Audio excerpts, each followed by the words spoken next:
assunto muito importante em diversas áreas, na indústria de alimentos, na indústria farmacêutica, enfim, na biologia também, proteína é um tema bastante importante. E, antes de tudo, vamos entender o que são proteínas. Então, proteína, antes de tudo, é importante ter que são macronutrientes. E se entende o que são macronutrientes, são aquilo que fornece valor calórico ou energético para os seres vivos. Então, nesse sentido, os macronutrientes são, em si, proteínas, e os lipídios fornecem energia e também faz processo de reações de biossíntese. Aqui eu coloquei a média de valor calórico que uma proteína possui. Para cada 1 grama de proteína, em média, você tem 4 quilocalorias. Então, assim, se percebe que a proteína, além de outras funções, ela tem uma função também de valor energético.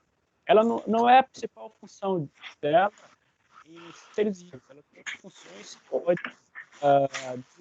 que pode desenvolver além do valor energético. O que significa dizer que as proteínas, elas não são a principal fonte de energia para os seres vivos, mas elas também participam desse processo. As principais fontes de energias para os seres vivos são os lipídios, são os açúcares, que dispõem de energia disponível para os seres vivos. No entanto, esse valor calórico aqui é bastante importante para os processos metabólicos dos seres vivos. Então, 4 calorias por grama por cada proteína, isso significa também que ela participa de algumas reações que consomem energia. E as proteínas também, elas fazem parte da construção dos músculos, ou seja, as proteínas, elas participam das estruturas de fibras musculares e também da estrutura celular também. Então, só para ter ideia aqui do corpo humano, a massa corporal do corpo humano é em torno de 15% constituída dessas massas de proteínas que se diz respeito aos músculos. E elas estão intimamente relacionadas também com as proteínas que gastam energia. Então, todo movimento muscular implica uma atividade de proteínas. As fibras musculares são também constituídas de proteínas. Então, o que significa dizer que as proteínas são infinidade de organelas do corpo dos seres vivos. Então, para ter ideia, fazer uma comparativa aqui entre... Para a primeira definição, assim, o que é proteína? A definição clássica pela National Institute of Health. Ele diz que as proteínas são blocos, são como se fossem os blocos de tijolos da vida. Então, tudo que tu pensar sobre vida é constituído de proteínas.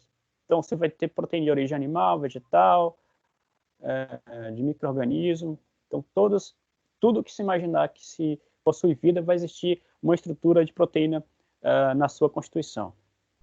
Então, ele coloca aqui, cada célula do ser humano contém proteínas. Isso é fato. A própria estrutura celular, ela é em volta de proteínas. Então, a proteína, ela tem uma estrutura básica, um padrão básico, que é constituído o quê? Ela tem uma cadeia de aminoácido, e essa cadeia de aminoácido, ela está presente em todas elas. Então, essa é uma definição clássica de proteína pela National Institute of Health. Então, são proteínas, assim, um modo bem sintético de falar, são blocos da vida. Tudo que se imaginar que tem vida, vai ter proteínas. Então, em vegetal, animal, você vai encontrar essa estrutura de proteínas. E na natureza, você vai encontrar diversos tipos de proteínas, uma infinidade, na real.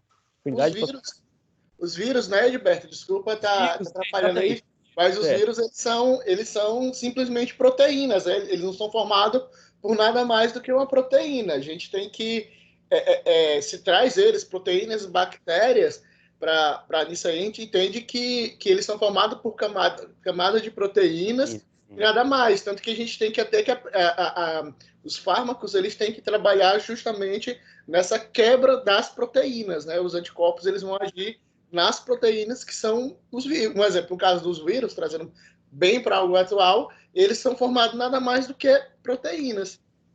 Exatamente. Eu fiquei até curioso, tu vai falar da E. coli agora, aí fiquei curioso o que é esse 3K. 3K Eu abreviei 1000, tipo, de quilo, sabe? Eu coloquei a abreviatura de 1000 aqui, 3K e 5Ms é 1000 e aqui é milhão, tá? Eu quis abreviar para consumir isso, para reduzir o espaço. Quer dizer, 10 elevado à terceira, 10 elevado à terceira. Quer dizer, então, que a E. coli, ou a Escherichia coli, gente, se vocês estão lembrados, desde microbiologia, relação a parasitas hospedeiros, a gente trouxe para aula sobre ela, que a E. coli que ela é um contaminante que se você encontrar um alimento, você fazer um teste, você descobrir que tem E. coli, é porque ele está contaminado por fezes, né? Então, ele é um contaminante por fezes. Então, a gente percebe, olha só, esse fato eu não sabia, ele tem mais de 3.000 tipos de proteínas que formam ele, né? Então, é incrível isso. São dados assim que a gente pensa, uma proteína, 2 proteínas, não, mas 3.000 tipos é muita coisa, cara. É muita coisa. E assim, como o Greg apontou e aqui está colocado também, que os micro-organismos, como qualquer seres vivos que têm atividades biológicas, são constituídos de proteínas. E aqui eu coloquei um destaque a E. coli, que é um micro-organismo de referência, tanto na área de alimentos, na área da saúde. A gente tem como referência, e é um dos micro-organismos mais estudados pela ciência, a E. coli. Então, ela é muito bem estudada, e por ela ser muito bem estudada, os cientistas já caracterizaram os tipos de proteína que ela possui na sua constituição. Então, aqui 3K são mais de 3.000 tipos de proteínas. Então, você observa a afinidade de proteínas que existe em um único micro-organismo unicelular. Vai existir 3.000 cargas de proteína, 3.000 proteínas. E para ter ideia também, um comparativo entre uma simples bactéria e o corpo humano. O corpo humano possui mais de 5 milhões de tipos de proteínas. Então, é realmente impressionante como que essas organelas, essas substâncias orgânicas, elas fazem parte da estrutura dos seres vivos. Então, uma simples bactéria possui 3.000 tipos de proteínas. Eu estou falando não é proteína, tipos. Então, os valores numéricos são maiores, que são tipos de proteínas. Então, se for contabilizar, são muito maiores, sabe, assim, em termos de amostra. E o corpo humano nada mais é também constituído de proteínas. Se pegar o seu fio de cabelo, é queratina, que é proteína. Se pegar a sua unha, é também feito de proteínas também. Então, a pele, enfim, toda a parte do corpo humano vai existir alguma quantidade de proteína. E outro fato que eu quero destacar aqui também é que a gente conhece poucas proteínas em relação à quantidade de proteínas que existe. A gente conhece apenas uma amostragem de 100 proteínas. A gente sabe a estrutura realmente das proteínas. Ou seja, pegar o exemplo aqui da E. coli. A E. coli a gente sabe que tem 3.000 tipos de proteínas. No entanto, nós não conhecemos toda a estrutura dessas proteínas. A gente não sabe os arranjos geométricos dessas proteínas. Só sabe que é como se fosse assim, eu estou vendo todos vocês aí de aluno, mas eu não sei a identidade de vocês, não sei o gosto de vocês, como que vocês se comportam. Mas eu sei que existe, se eu olhar aqui no aplicativo, eu sei que tem, sei lá, 15 alunos, 16 alunos, 20 alunos. Mas eu não sei realmente, não conheço a identidade de vocês. Então, é isso que é impressionante também, porque é possível determinar a quantidade de proteína que existe em nenhuma determinada amostra, mas é impossível você caracterizar essas proteínas, porque numa simples bactéria você vai ter aqui 3.000 tipos de proteínas. Então, é impressionante que quando se faz a contagem, determinação de proteínas, em geral é quase certo que você não determina quais são as proteínas, você determina a quantidade. Porque é impossível você determinar a mente humana é impossível de calcular essa quantidade de proteínas.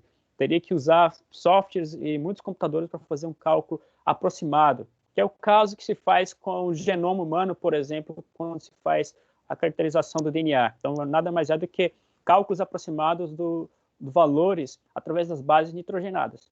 Assim também se faz cálculos aproximados da quantidade de proteínas que existem em uma organela, uma bactéria, por exemplo. Ele faz cálculos aproximados pela quantidade de resíduos que existem dos aminoácidos. Então, a partir disso, a partir desse padrão de resíduo, é que se determina que existe 3.000 tipos de proteínas. Então, a partir do padrão que existe, por exemplo, no Pois tá vendo aí? é que se determina a quantidade de proteína que existe no ser humano. Próximo. Então, as proteínas, elas têm funções, elas têm algumas funções que não necessariamente, geralmente elas atuam com mais de uma função. A sua existência está relacionada a mais de uma função. Elas são, em geral, multifuncionais. Por exemplo, tem as funções de estrutura e contrátil, que tem a ver com as proteínas musculares, as proteínas fibrilares. Então, você pegar um músculo, ele vai ter esse tipo de proteínas aqui, estrutural e contrátil. Também as proteínas que já comentamos aqui da estrutura em volta das células são proteínas que têm função estrutural, elas que definem a estrutura da célula. Em geral, são lipoproteínas, são proteínas com dupla afinidade, de seletividade, enfim, entre isso. Mas mais em detalhe, quando se estuda a estrutura celular dos organismos animal e vegetal, a gente percebe que ali existe uma estrutura que é seletiva. Então, nada mais é do que uma função estrutural e também de seleção também na superfície na estrutura da célula. As proteínas também elas podem ser catalisadores biológicos. E essa também tem uma grande função em diversas atividades fisiológicas. Esses catalisadores biológicos é conhecido como enzimas. As enzimas, elas são também proteínas, elas são proteínas com atividades bem específicas e elas atuam como reguladoras de certas reações bioquímicas. Então, é importante entender que todas as enzimas, elas são proteínas, são constituídas de proteínas que têm a função de participar, de acelerar uma reação biológica. Então, explica para eles o que é um catalisador biológico, que às vezes não está claro para todo mundo. Certo. Então, um catalisador biológico, o que acontece em toda reação? Vou partir para o caso mais simples, a reação química orgânica só. Certas reações levaria, digamos, milhões de anos para concluir, para acontecer, porque para ocorrer essa reação espontaneamente, em geral, as reações elas têm uma atividade de ativação, tem uma alta energia de ativação para ocorrer essa reação. Então, o que contorna essa necessidade de alta energia para ocorrer a reação voluntariamente, espontaneamente, digamos assim, é a presença de certas substâncias. E, em geral, essas substâncias que reduzem o tempo de reação, chama-se catalisadores. Aí você pode pensar assim, catalisadores inorgânicos e catalisadores orgânicos, no caso que a gente está falando de catalisadores biológicos, que são o quê? Catalisadores naturalmente presentes nos seres vivos. Ou seja, vamos supor, quando você se alimenta, um exemplo, quando você se alimenta, para que seu alimento ele é absorvido pelo seu sistema digestório, vai existir uma infinidade de enzimas biológicas para que ocorra essa absorção. Vou dar um exemplo aqui. Quando você toma um copo de leite, o que ocorre? O copo de leite, ele precisa, para que ele, como são uma infinidade de proteínas que existem, são organelas proteicas, para que ele seja absorvido pelo seu tecido celular, pelo seu organismo, é necessário que haja dentro do seu estômago enzimas específicas para que ele catalise as reações de quebras. Ele vai quebrar as macromoléculas do leite, que são enzimas, são proteínas muito grandes, E, em geral, para que ocorra essa absorção, é necessário ocorrer primeiro uma reação. Que reação? Reação de quebra, são enzimas específicas que quebram as macromoléculas do leite. Então, daí, por exemplo, aqui eu dou umas situações em que pessoas que não têm, por exemplo, que tem alergia ao consumo de lactose. Aliás, é isso. Que tem consumo de lactose. O que acontece? A lactose é um açúcar do leite, é uma proteína, digamos assim, uma glicoproteína. Mais à frente eu vou dizer isso.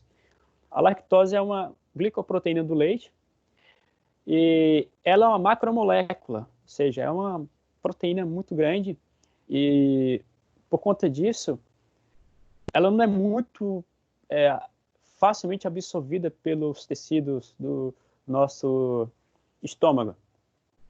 Então, para que ela ocorra a absorção, principalmente quando o bebê, quando está na fase bem jovem, realmente a ingestão do leite costuma ser o leite materno. Então, por exemplo, consumo do leite materno, a enzima que vai atuar para a absorção é diferente da enzima que você, quando você consome leite, digamos, de origem bovina.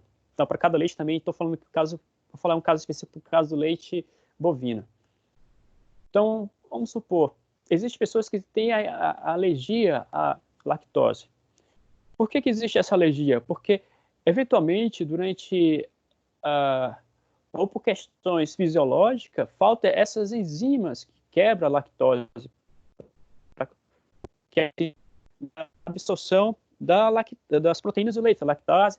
No caso, a enzima específica que faz essa quebra da lactose, nada mais é do que a lactase. Então, a lactase presente no nosso organismo, ela facilita com que ocorra essa reação de catálise, de quebra da proteína, para que ela facilite a sua absorção pelas células. Então, se não houvesse a lactase no nosso organismo, quando não há situações em que não há, pessoas que têm deficiência da lactase, então ela vai ter dificuldade, por exemplo, no consumo de produtos lácteos, devido a essa deficiência de catalisadores biológicos.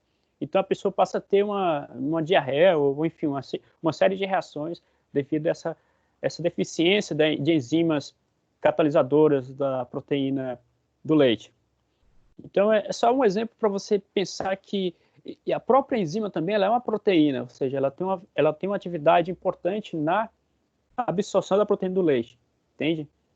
Então, não sei se ficou claro aqui, mas assim, as enzimas são proteínas que elas se clivam, elas se encaixam com outras proteínas, ou seja, elas atuam na atividade com outras proteínas. No entanto, essa atividade dela, ela não é essencialmente presente no produto, entende? O que eu quero dizer? Por exemplo, a lactase, ela não aparece no produto da quebra da lactose. Ela só participa dessa quebra, mas ela não participa no produto. Ela só se encaixa, depois que quebra, ela sai dessa reação, entende? Então, as enzimas, os catalisadores em geral são isso. Eles participam da reação, mas eles não aparecem no produto da reação. Entendido? Certo. E, além disso, também você vai ter no organismo dos seres vivos os hormônios, que são proteínas. Então, se pensar, todas as células linfáticas, as células endócrinas, elas são reguladas por proteínas, são células glandulares. As glândulas em si, você tem, por exemplo, as glândulas salivares, as glândulas endócrinas, todas elas são proteínas. São elas que regulam as atividades metabólicas do corpo humano. E se você pensar em algum problema hormonal, a ver com algum problema daquela glândula em específico que vai ter uma atividade direcionada para certas comunicações fisiológicas. Além disso, também a gente proteínas de transporte. E essa aqui eu destaquei a principal não, mas assim é evidente que a gente consegue lembrar, é a hemoglobina, que a hemoglobina nada mais é do que uma proteína constituída pelo radical M, ela é globular, e ela tem a função de transportar o quê? Tem a função de transportar o oxigênio dos nossos pulmões às células, aos tecidos celulares. Então, ela tem uma estrutura, é bem conhecida a estrutura da hemoglobina, ela tem a função, uma estrutura meio côncava, então as moléculas de oxigênio se encaixam na estrutura da hemoglobina e com isso ela carrega o oxigênio para os tecidos celulares. Devido a ela ser aproximadamente esférica, ela consegue carregar o oxigênio e permeando as células, a estrutura celular. Além disso, também a hemoglobina faz o caminho de volta. Ela pega o CO2 produzido pelas reações de anaerobiose dos selos anaeróbicos e pega esse CO2 e transporta aos pulmões. Então, ela tem essa dupla função de transportar oxigênio para as células e fazer o caminho de volta, de pegar o gás carbônico, o CO2, e trazer aos pulmões. Com isso, você consegue fazer a questão da respiração anaeróbica. Aliás, respiração aeróbica. Então, assim, um problema, por exemplo, que pode ocorrer na questão da respiração, que é realmente essa interferência da comunicação da hemoglobina com as certas moléculas de oxigênio. Então, se houver muita interrupção dessa atividade da hemoglobina, por exemplo, o ser vivo que for aeróbico, ele sofre morte, né? Morte por asfixiação celular. Ou seja, a pessoa o ser vivo ele pode estar respirando, mas o oxigênio não chega até a célula, enquanto que a célula vai continuar produzindo gases carbônicos, depois ela morre por asfixia celular, vai gerar uma certa estresse celular e acaba. Por exemplo, que ocorre quando você coloca aquele remédio para rato, sabe, o chumbinho de rato.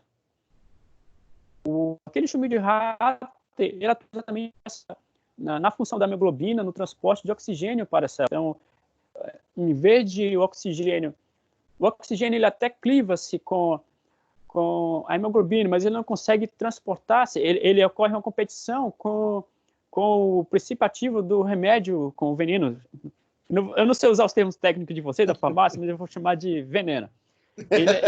Ele atua com o princípio ativo do veneno do chumbinho, lá, do rato, lá, e com isso, em vez da hemoglobina transportar oxigênio, ela passa a diminuir essa atividade, e com isso, a célula do rato, até mesmo do ser humano que tiver, enfim, eventualmente consumido essa droga, ele vai continuar respirando no sentido físico, né? Mas o oxigênio não chega até a célula. Então, a célula morre por falta de oxigênio.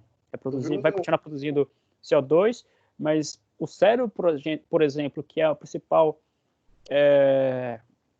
órgão vital que precisa de oxigênio, ele vai sofrer um dos primeiros danos, ou seja, a baixa oxigenação ocorre também a morte cerebral e, enfim, daí ocorre uma morte, assim, falta de oxigênio. Eu vi, Edberto, eu tive um professor de toxicologia na minha pós, né, e ele falava o seguinte, olha, gente, que se o chumbinho, quando as pessoas tomam o chumbinho para se matar e escapam, é porque é uma possibilidade muito grande daquele chumbinho estar vencido.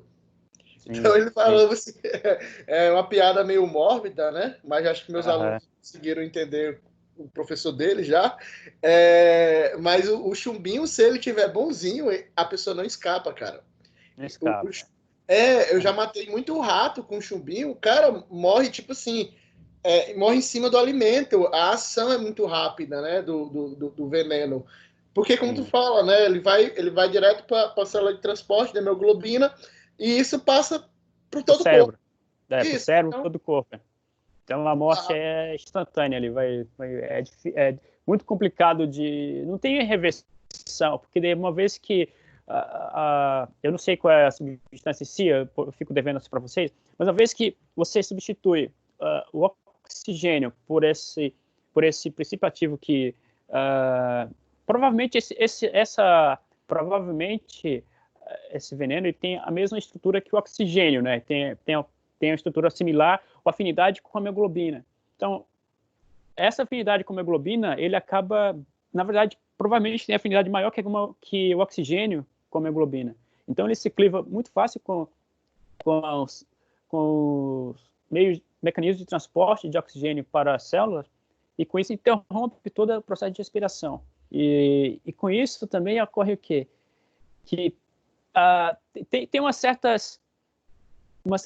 digamos assim, vou dizer que é mito, né, de que a forma de a pessoa escapar, né, isso não tem comprovação exata, assim, é tomando leite, né, pode ser que a pessoa escape do envenenamento, mas isso, assim, não é uma comprovação científica, mas, assim, empiricamente pode fazer algum sentido pelo seguinte: o que ocorre, por exemplo, quando você consome o veneno pela ingestão, durante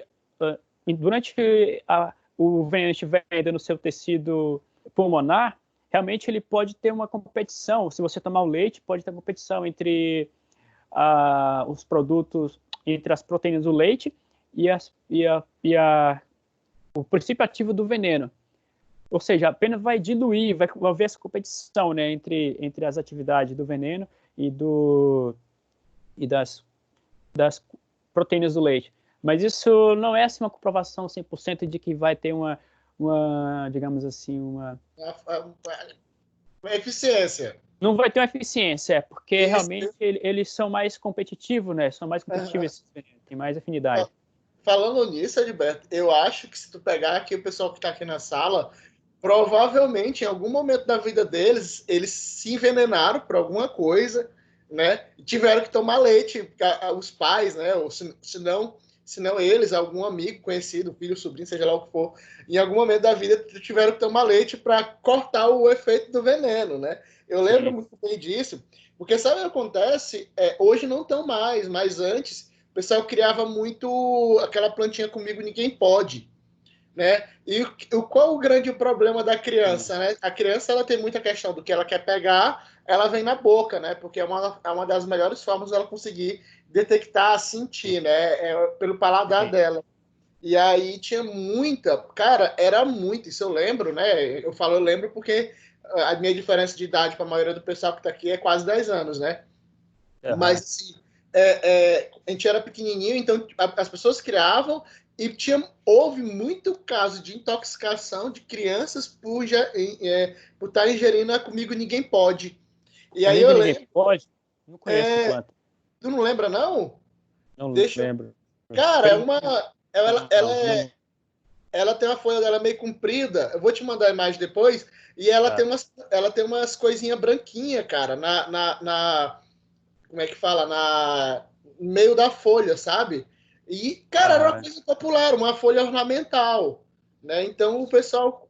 Cara, eu não lembro se eu comi aquilo, né? Mas eu conheço de vários casos de pessoas que se contaminaram por causa da Comigo Ninguém Pode, cara. Ela era brutal, sabe? Essa porcaria dessa eu não sei se vai dar para ver o pessoal aqui. Deixa eu ver. Deixa eu ver se vai dar para ver. Ó. Olha lá aí, ó. Essa é a planta? Comigo ninguém pode. É saber essa aqui, ó. Conheço. Era comum, pô. Isso era utilizado. Não sabia o nome. Conheço. Isso aí é utilizado como planta ornamental. Então, meu amigo, essa aqui. Oi. É verdade. Eu não sei se é só eu, mas eu não estou conseguindo visualizar mais nada. Gente, a Brenda, eu até te vi aqui, Brenda, tu falou aqui. Gente, tá todo mundo... vocês estão conseguindo visualizar ou só é a Brenda? O que tá aqui na frente e tudo mais? Eu não estou conseguindo. Não, coisa de baixo. Agora eu não estou. Apareceu, o meu tá tudo preto. Saiu aqui o negócio, eu acho. Eu acho que saiu. Deixa eu ver aqui. Sai, Edberto, e entra de novo. Acho que é aqui. Não, isso? Agora eu não tá aparecendo mais. Vixe, Maria. Conseguiu? Aí, ó, o Edberto voltou. Agora apareceu. Voltou o slide dele. Apareceu. O slide dele voltou. A imagem dele, não. eu não estou conseguindo ver vocês também, Enfim, mas eu acho... Mas eu acho que... vou ver aqui, eu acho que... Voltou. Mas o slide não, né? Espera aí. E agora? Voltou, agora sim. Mas eu tô aparecendo para vocês aí? Tá. Sim, tá sim. Eu não tô vendo vocês. Aconteceu alguma coisa que eu não consigo ver vocês. Mas enfim, a gente vai continuar falando aqui. Enfim, Greg, mas é verdade essa situação que você colocou aí das plantas, né? Ter essas enzimas, proteínas que podem realmente intoxicar seres humanos. E isso, assim, devido a várias atividades que elas possam ter. Possam ter atividade de transporte, de oxigênio, atividade de interrupção de algum processo fisiológico muito importante. Então, realmente você vai encontrar muitas proteínas nas plantas, né, que tem essas atividades que a gente pode dizer assim, benéfica, maléfica. Na verdade, as atividades das enzimas, ela não vai existir assim, uma atividade maléfica, vai depender exatamente da dosagem, né? Como vocês são da farmácia, sabem dizer que entre o veneno e o remédio tem a ver com a dosagem, né? Então, você pensar que essa planta aí realmente ela intoxicava as crianças, realmente porque tinha a ver com a concentração de que elas consumiam, né? E a forma como era ingerida. Então a gente percebe que assim as proteínas elas são muito importantes em diversas áreas, na indústria farmacêutica, na indústria alimentícia, enfim, na biologia, nos processos fisiológicos de qualquer ser vivo, elas têm uma importância fundamental. É como já foi dito pela definição, né? A vida é construída pelos blocos de proteínas. Então, se pensar que a forma de Tinha vida... esquecido que tinha aula. Alguém esqueceu que tinha aula, Greg. Oh, que bom, lembrou. É isso aí, tamo junto. A Rocha. Ai. Vocês estão vendo aí? Acho que tá aqui de novo, tá? A Rocha, Heriberto, vamos lá. Saiu. Vou botar aqui de novo. Certo. Então, quando se pensa em proteína, você tem que pensar realmente isso, que ela não é só uma substância, ela faz parte de toda a estrutura que a vida possa existir. Então, eu costumo dizer que proteínas e água são duas coisas fundamentais para a existência da vida. Então, a forma mais simples e possível de haver vida é a água e a segunda é a proteína. Então, por isso que são as duas coisas mais, digamos assim, que claro evidencia a existência da vida. Então, se, por exemplo, se encontrar alguma proteína em algum planeta fora da Terra, é possível que haja vida. Que é o caso que já se encontrou, né? Encontrou proteínas, bactérias, enfim. Então, outro ponto que eles corpos presente no nosso corpo, no corpo multicelular. Assim. Então, que o nosso corpo produz a partir do momento em que ocorre alguma reação. Eu dei o exemplo, por exemplo, lá a gripe, por exemplo. A gripe, que nada mais é do que um vírus, que são também constituídos de proteínas, envolvidos de proteínas. Então, quando o indivíduo ele se infecta com o vírus, naturalmente o corpo dele produz antígenos. Esses antígenos são reações adversas que o corpo estranho produz no corpo.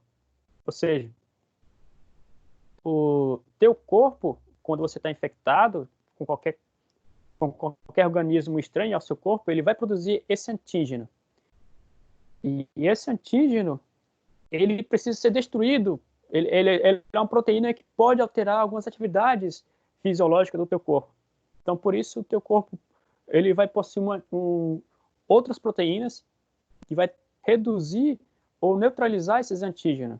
E essas proteínas que têm atividade de neutralizar e destruir os antígenos são chamados anticorpos. Então, por exemplo, agora, que está bem em voga agora, que é o coronavírus, né? O que acontece? O coronavírus, a partir do momento que ele infecta um indivíduo, o vírus em si, ele provoca uma reação no organismo.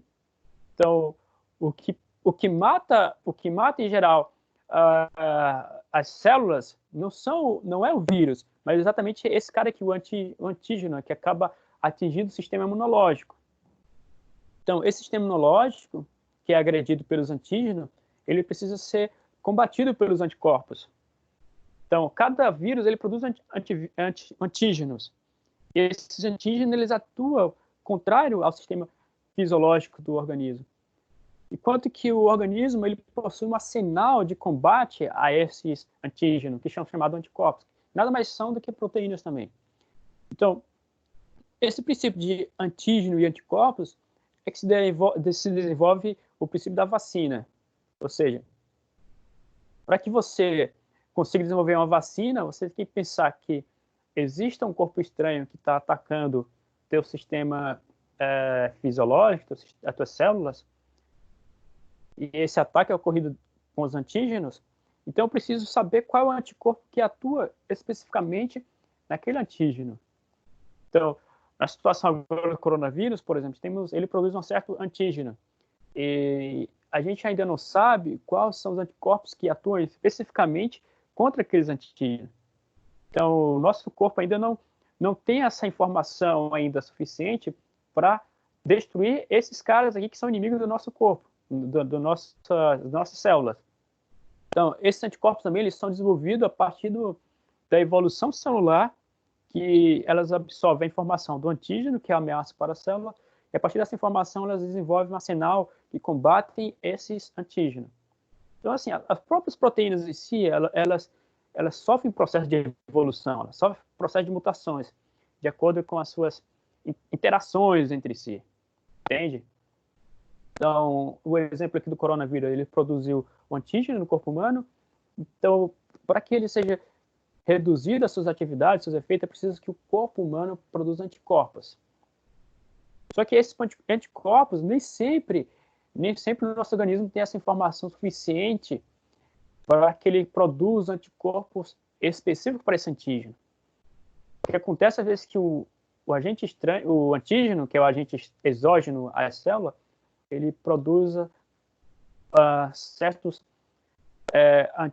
compostos que são agressivos a demais funções da atividade funcionais das células. Então, isso acaba provocando uma certa inflamação em todas as células em que o vírus atacou.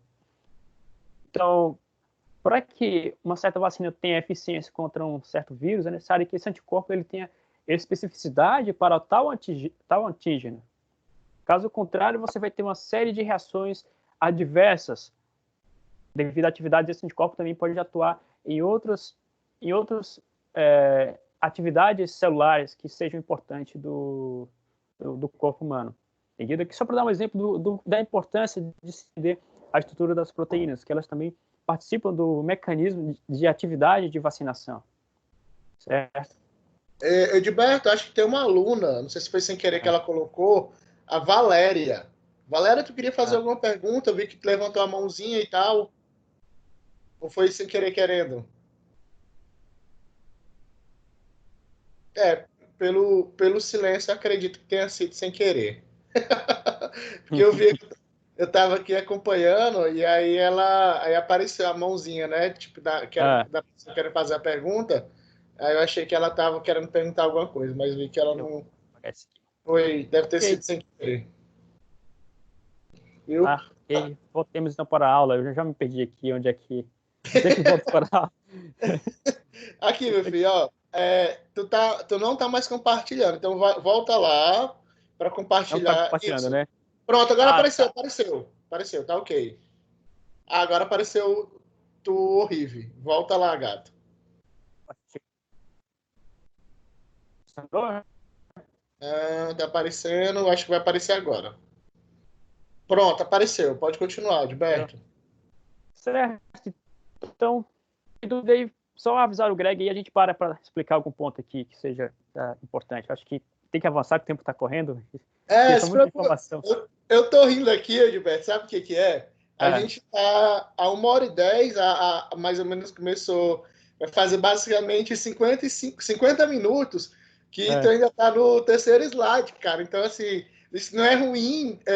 Na verdade, como eu particularmente acho sensacional o quanto a gente está trabalhando em cima de um assunto para a gente ver o quanto é enriquecedor esse assunto, né? Sim. A gente parou numa situaçãozinha aí e estamos aí arrochando, né? Isso é bom. Sim. Eu pelo menos, estou adorando, Gilberto. Não sei se meus alunos também estão. Então, eu quis dar ênfase aqui para o lado de vocês, do que é a vacinação, lá da farmácia, o lado que vocês trabalham bastante mais que eu. Isso aqui, certamente, vocês, quando terminarem a graduação, vão entender bem mais que eu. Eu só quis pontuar o pouco que eu sei dessa informação aqui. Mas, certamente, vocês terão habilidade e competência para falarem bem mais que qualquer um de nós dois aqui. E a função nutricional, que, no meu ver, na minha área, essa é a função principal da qual eu atuo, que é a questão nutricional das proteínas. Então, eu particularmente trabalho com o enriquecimento nutricional dos alimentos, através da concentração, através da alteração das proteínas, para que elas se tornem mais biodisponíveis para o ser humano. Então, dentro da minha área, essa aqui é uma das principais funções que a proteína desempenha, no caso, eu que trabalho com alimentos. Mas, assim, eu quis aqui dizer que não é só essa função, existe uma afinidade de funções, desde a celular, desde a questão hormonal, enfim, transporte. Mas aqui eu coloco também destaque dentro da indústria de alimentos, essa que é muito importante, a função nutricional, que no caso tem a ver com a disponibilidade de energia, a disponibilidade de nutrientes para o processo metabólico do corpo, né? No caso, fornecimento de aminoácidos essenciais, enfim, que a gente vai ver mais um pouco adiante. Vamos seguir. Aí daqui eu coloquei os tipos de proteínas de acordo com a sua composição. Então, de modo geral, eu coloquei que as proteínas elas podem ser classificadas de duas formas gerais, assim, na sua forma estrutural. Eu coloquei as proteínas podem ser ditas como as simples, as que são constituídas apenas de aminoácidos. Então, você pode ter uma cadeia de aminoácido e essa daí vai formar as proteínas. Em geral, se define proteínas como uma cadeia de aminoácidos que tem a sequência de 18 a 25 aminoácidos e que essa sequência, tipo de aminoácido, e essa sequência significa, então, até pelo menos 100 resíduos de aminoácidos. Entende? Quer dizer que não é qualquer bloco de aminoácidos que se constitui uma proteína, mas quando ela tem uma certa atividade e que essa atividade ela tem um padrão de pelo menos 100 resíduos de aminoácidos, se diz que ele é uma proteína, entende? Então, se ela é constituída apenas de aminoácidos, se diz que ela é uma proteína simples. Mas, por exemplo, no nosso corpo, em geral, os aminoácidos são, as proteínas elas estão sempre complexadas, clivadas com algum parte não proteica. E aí a gente vai ter que as proteínas conjugadas aminoácidos. No caso, você vai ter a parte proteica, que é aminoácido, e vai ter a parte não proteica, que no geral são radicais que se complexam com a parte do aminoácido, como, por exemplo, a hemoglobina. A hemoglobina, você pode entender que ela é uma proteína conjugada, que ela existe a parte proteica, tem os aminoácidos básicos, e vai existir a parte N, que nada mais é do que um radical. Vai existir a parte lá do íon de ferro, que está complexado com os aminoácidos, que constitui a cadeia da hemoglobina. Então, no geral, as proteínas que você visualiza nos seres vivos, elas estão na forma conjugadas. A forma simples você encontra também, mas existe mais funções bem específicas. No geral, elas estão complexadas com algumas funções iônicas, algumas funções com alguns metais, enfim. E dentro dessas conjugações, você vai ter o nucleoproteínas, caso são proteínas constituídas de núcleos, bases nucleares de proteínas. Caso você vai ter, por exemplo, DNA é uma nucleoproteína, que tem bases nucleotídeos, entende? As bases nucleotídeos, eles podem formar cadeias com proteína, então são nucleoproteínas. E você tem as glicoproteínas, que no caso são proteínas constituídas de carboidratos, como por exemplo, você tem aqui o exemplo lactose, também pode ser chamado uma glicoproteína, que são proteínas que têm a função principal de carboidrato, mas elas são cadeias de aminoácido ligado a digamos, a um açúcar ou a um carboidrato, certo? Também temos as liposproteínas, também, que pode ser entendido como uma classificação geral também, a lipoproteína, porque, no geral, quando você pensa na estrutura celular, na membrana celular, ela é constituída dessas lipoproteínas. E ela tem uma certa também seletividade, né? Elas têm uma certas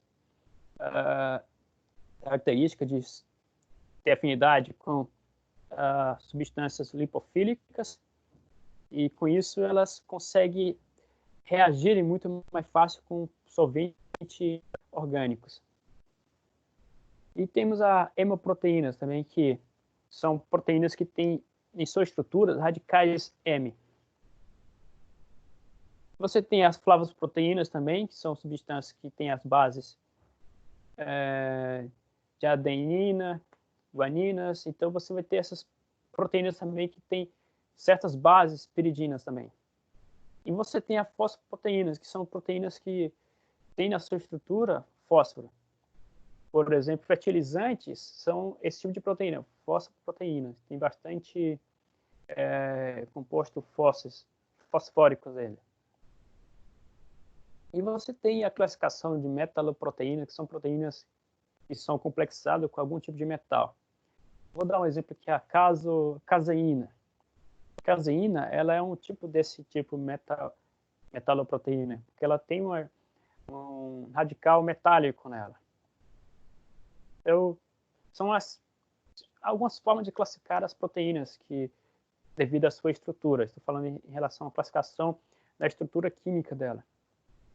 Mas pode pensar também que as proteínas elas podem ser classificadas de acordo com a sua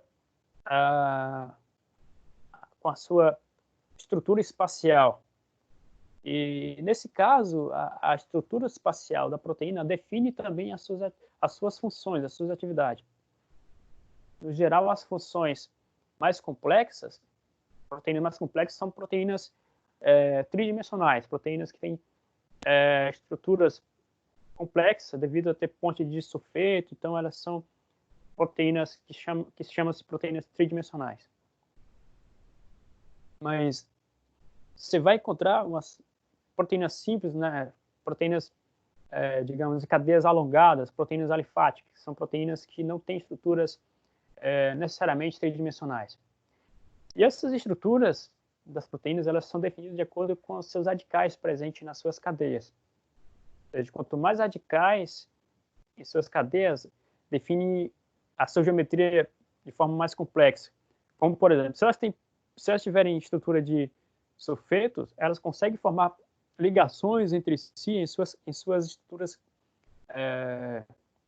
laterais. Com essas ligações, clivagens laterais, elas formam cadeias tridimensionais. E daí define uma certa função de atividade para essa proteína, a sua geometria espacial. Bom, como eu falei, as proteínas são constituídas de blocos, como se fosse os tijolos que constroem as proteínas são os aminoácidos. Aí aqui eu coloquei a representação da estrutura do aminoácido, que constitui de uma base carbonila e de uma base aminídica. O que acontece? Toda a proteína vai constituir essa estrutura, onde existe um carbono central, que está ligado a um grupo amínico e um grupo carboxílico.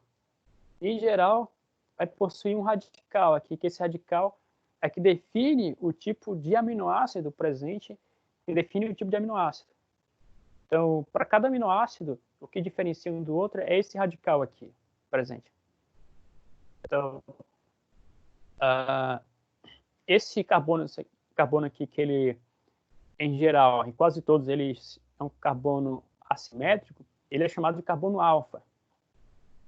E a partir desse carbono-alvo, se classifica as proteínas, os aminoácidos, aliás, como configuração L ou configuração D. Esse L aqui é a forma de nomenclatura que você viu lá na química, que você vê na química orgânica, em relação à quiralidade desse carbono aqui. Tem a ver o quê? Tem a ver com relação à simetria desse carbono. Ou seja, se esse carbono aqui ele tiver uma... Em relação, por exemplo, aqui está dizendo que as proteínas naturais conhecidas em sequência de 8 aminoácidos possuem o grupo amínico. No caso, o carbono quiral é o carbono L. Nessa posição aqui, o que significa? Que o grupo positivo, que é o grupo amínico, ele está para o lado da esquerda em relação ao carbono alfa.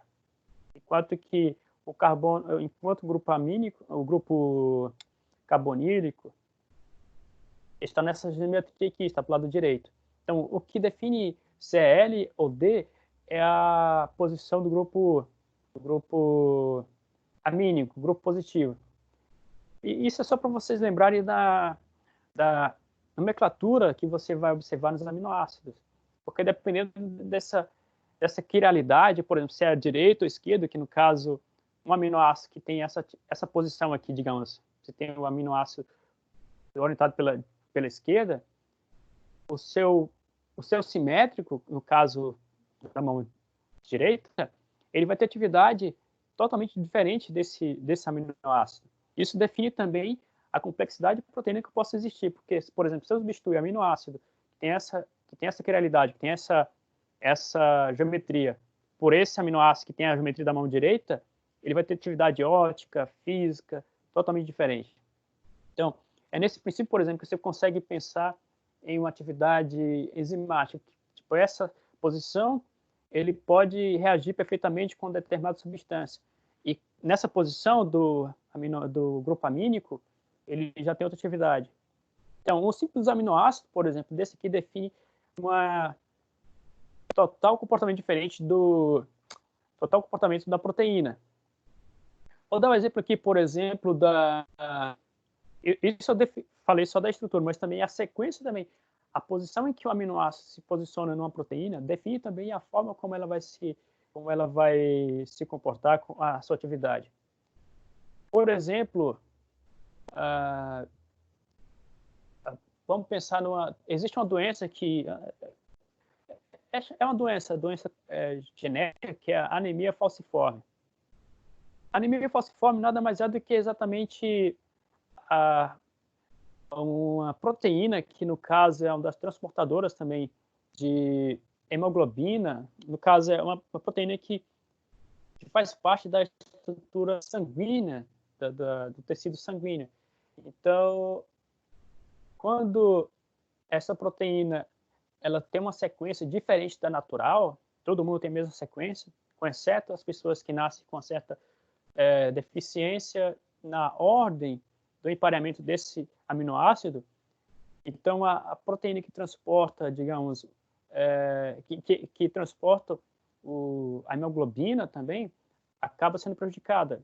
Isso tem a ver com a sequência do DNA da pessoa, que trocou a base piridímica, no caso é a guanina, troca-se a posição, me parece, com a cistoína. Então, essa troca de posição, digamos, está nessa posição, muda para cá, então a pessoa já nasce com anemia falciforme. Entende?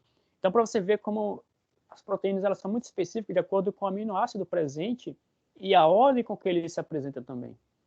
Então, naturalmente, 99% das pessoas nascem com DNA com sequência parecida da sequência guanina, citosina, guanina e adenina. Só que a pessoa que nasce com anemia falciforme, ela troca a ordem da sequência da guanina. E com isso ela não consegue transportar eficientemente a hemoglobina. Com isso ela se torna com problemas de, por exemplo, de anemia, entende? Ela não vai conseguir transportar bem o ferro que ela consome na alimentação, não vai por sangue, então vai ter problema de anemia. Para você ver a importância da estrutura da proteína, como ela define a sua atividade, certo? Tá ouvindo aí, Greg? Eu não estou te ouvindo agora, mas enfim. Não, eu estou escutando. Eu tô aqui mandando uma mensagem que eu vou em busca de um remédio aqui, entendeu? Aí eu estou ligando o pessoal, mas eu estou acompanhando tranquilo. Eu estou escutando sim. Vamos lá avançar, vamos avançar. Então, aqui só para você entender, pessoal, que a estrutura a geométrica da proteína e a sequência dos aminoácidos define completamente a atividade dessa proteína, entende? Então, quando se pensa em atividade de proteína, tem que se pensar na geometria dela, porque é essa geometria que define o encaixe que ela vai atuar em certas substâncias, em certos metabólitos.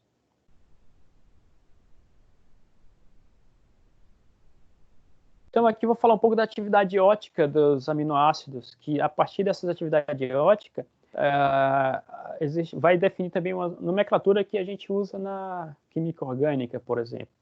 Por exemplo, se uma luz polarizada incidir no aminoácido e essa luz desviar para a direita, se diz que ela vai ter uma atividade de polarização. No caso, ela recebe o sinalzinho de mais, sabe? O sinalzinho de mais na sua... provavelmente, quando você observa em remédio, você vai observar algum sinal de positivo ou negativo. Além do L, você vai ver esse sinalzinho de positivo e negativo. Isso porque tem importante na vida de vocês, farmacêuticos, principalmente, tem mais importante do que na minha. Porque, no geral, essa capacidade de polarizar a luz dos aminoácidos, ele define a sua atividade, como ele atua como medicamento ou como veneno, como, por exemplo, se uma determinada substância constituída de aminoácidos, ele desvia a luz para a direita, vai ter uma atividade que pode ser benéfica ou maléfica, depende muito de como ele se comporta. Já o oposto dele pode ser o contrário, entende? Então, assim, a forma como ele desvia a luz pode caracterizar se aquela substância ela vai ter eficiência ou não para um determinado princípio ativo, entende? Vamos supor... vamos dar um exemplo aqui de uma atividade que seja luminescente. Então, a luminescência tem a ver com essa capacidade de polarização da luz, se é para a direita ou para a esquerda, entende? Isso para você ver que não é porque esse aminoácido aqui tem a estrutura exatamente igual a desse cara aqui, mas observa que a geometria dele é simétrica, ou seja, eles têm simetria, uma imagem quiral do outro, ou seja, uma imagem especular do outro. Então, com certeza, também a sua atividade de polarizar a luz também vai ser diferente. Então, isso faz com que, por exemplo, substâncias que têm a mesma estrutura geométrica pode ter atividade totalmente diferente. Então, isso vai definir, muitas das vezes, a especificidade de uma determinada substância proteica, porque um certo aminoácido que está presente em uma proteína foi substituído por outro que tem uma estrutura similar, mas que é oposto, é o contrário daquele. Então, aquela proteína vai ter uma atividade diferente dessa aqui. Então, todas as proteínas orgânicas, elas têm essa simetria, exceto a glicina. Então, a glicina não tem como ter essa simetria pelo fato de a glicina aqui, esse radical é substituído por um hidroxigênio. Então, aqui vai ter um hidroxigênio aqui também. Então, acaba que não existe quiralidade por causa da glicina. Com isso também ela não tem essa capacidade de polarizar a luz nem para a direita nem para a esquerda. Ela não tem essa atividade. Então é importante entender isso, que essa capacidade dos aminoácidos define também a especificidade das proteínas e das enzimas, já que esses são os tijolos, os blocos que constroem essas estruturas. Então, as proteínas também é importante entender que elas têm propriedades elétricas. Isso é importante também em diversas aplicações, porque uma vez que elas têm esses blocos aqui de grupo amínico e grupo carboxílico, então esses grupos aqui eles têm cargas, esse grupo tem positivo e esse tem grupo de carga negativa. E como eles são formados por cadeias de aminoácido, logo que além dos aminoácidos também vai existir também possivelmente alguns compostos radicais, por exemplo, oxigênio, duplas ligações, enfim. Então isso faz com que as proteínas elas tenham grupos ionizáveis, que pode ser grupo carboxílico ou grupo amínico. Ou até mesmo grupos SR, que são radicais. Até mesmo os radicais também, eles podem ser grupos iônicos, como metal, enfim, caseína também, enfim. Então, esses grupos iônicos definem a sua capacidade elétrica, a capacidade dielétrica das proteínas, certo? Então, vamos pensar, por exemplo, nas proteínas fisiológicas, ou seja, as proteínas presentes no nosso corpo. Em geral, ela vai ter o pH em volta de 5 a 7. Isso significa que nesse pH de 5 a 7, os aminoácidos eles são dipolares, ou seja, eles têm essa natureza de dupla carga, tanto positiva quanto negativa. Então, em pHs, digamos assim, naturalmente presente do sangue, ele vai ter característica dipolar. Essa dipolaridade é importante para diversas funções dos nossos tecidos, como, por exemplo, da hemoglobina. O fato dela ter essa dipolaridade faz com que ela transporte oxigênio. Então, esse mecanismo dipolares é importante em diversas funções das proteínas. Outro ponto também que é importante destacar para o caso das proteínas são o conceito do ponto isoelétrico. Isso é importante porque, assim, para cada valor de pH, as proteínas elas podem ter cargas positivas, predominantemente positiva ou negativa. Quando elas estão no seu ponto isoelétrico, disse que essas cargas positivas e negativas elas são equivalentes. Então, nesse ponto isoelétrico, ele é importante para certas aplicações, como, por exemplo, para otimizar fenômenos químicos, onde se, por exemplo, vou dar um exemplo aqui, quando você quer fazer a coalhada, fazer o queijo, você pensa nesse ponto isoelétrico da caseína. Ou seja, você quer chegar com que o pH do leite seja próximo do ponto isoelétrico para que ocorra uma atividade de precipitação da caseína. E assim ela se separa da albumina, que é a proteína presente no soro. Então, esse conceito de ponto isoelétrico é importante também você da indústria, você da farmácia entender que ele é importante para certos mecanismos de separação química das proteínas. Porque certas proteínas em determinado pH, ela vai ter precipitação, vai ter solubilidade, não. Isso define bastante a solubilidade de uma proteína, certo? Vamos avançar.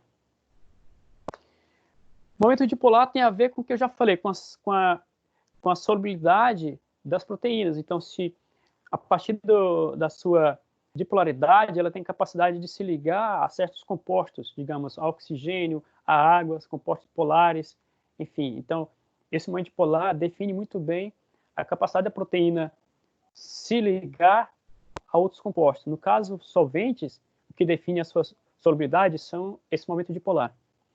Bem como esse momento dipolar também define o ponto de fusão das proteínas. Então, assim, se você pensar, quanto maior o ponto de fusão, o ponto de fusão ele tem a ver com, por exemplo, se o ponto de fusão for muito elevado, ele vai ocorrer com a decomposição dos aminoácidos. Então, se você tiver um ponto de fusão muito elevado, ele só ocorre com a destruição da forma original do aminoácido. Então, tem que pensar também que um aminoácido com ponto de fusão muito alto, ele tem dificuldade de sofrer uma decomposição. Isso pode ser interessante ou não, depende da sua aplicação que você queira aplicar para aquele aminoácido. Em geral, os aminoácidos eles são sólidos, estrutura cristalina látice, no caso quer dizer que são da forma do ponto formando listras. Então, os aminoácidos em geral, na temperatura ambiente, eles formam cristais. Então, aqui eu quero só botar aqui rapidamente, talvez o tempo já está quase estourando, mas eu quero apontar aqui rapidamente a questão os aminoácidos, eles foram um desafio para o século XX. Por quê? Porque foi a partir do século XX que começou a se entender o comportamento e a estrutura dos aminoácidos e a forma como eles interagiam entre si, a forma como os grupos carboxílicos se interagiam. Então, entender esse comportamento foi de suma importância para desenvolver uma série de tecnologias biológicas, como, por exemplo, o desenvolvimento da vacina e o desenvolvimento de medicamentos. Então, existem inúmeros métodos que foram desenvolvidos para a síntese proteica. Quando se fala de síntese proteica, estou falando aqui da síntese em laboratório, certo? Que existe a síntese orgânica, que o nosso corpo produz, proteína, mas que estou falando da síntese proteica, que é a capacidade que o ser humano desenvolveu de dominar essa tecnologia de produzir proteínas em laboratório. Então, a primeira síntese proteica em laboratório foi feita por esse cara aqui, por Magnus Bergman, em Berlim, e simultaneamente também foi feito por esse outro cientista, que é Leonid Zever, do Instituto Rockefeller. Isso lá em 1932. Então, lá, no período já antecipando a Segunda Guerra Mundial, o pessoal já havia essa corrida para desenvolvimento de vacinas, desenvolvimento de medicamentos, através do conhecimento das proteínas.